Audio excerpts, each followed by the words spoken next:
Les acides carboxyliques, dans certaines conditions, peuvent libérer du dioxyde de carbone. Il s'agit de la décarboxylation. Lorsqu'une molécule d'acide carboxylique est concernée, on parle de décarboxylation intramoléculaire. Lorsque deux acides carboxyliques sont concernés, on parle alors de décarboxylation intermoléculaire. Il s'agit maintenant de savoir quelles sont les conditions.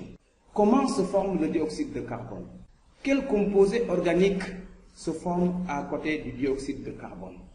Nous allons étudier dans un premier temps la décarboxylation intramoléculaire. Elle se produit à haute température vers 200 degrés et le catalyseur est le nickel.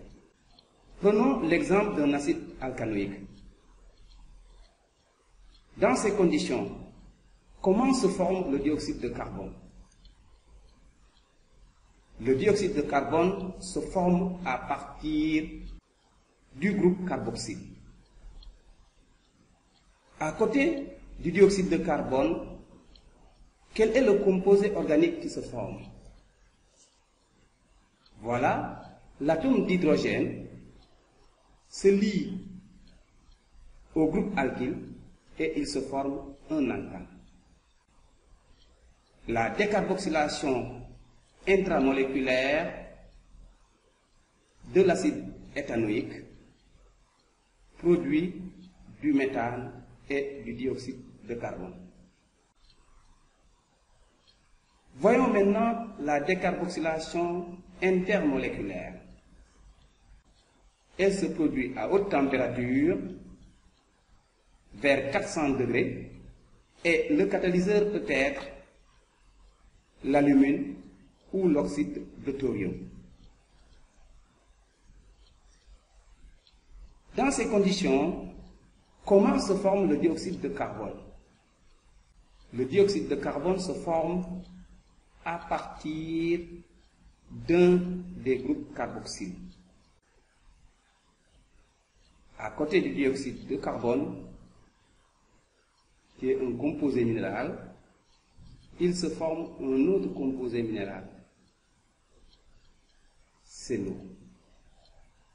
Ce groupe alkyle fixe alors ce groupe carbonyle et il se forme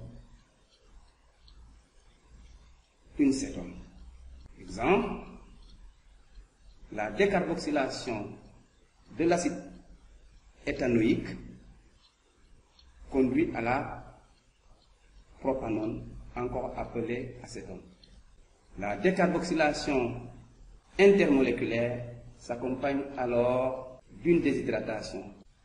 Vous voyez que l'acide éthanoïque, en présence de nickel, vers 200 degrés, produit du méthane, alors que vers 400 degrés, en présence d'alumine, produit de la propanone. Il faut bien retenir donc les conditions expérimentales.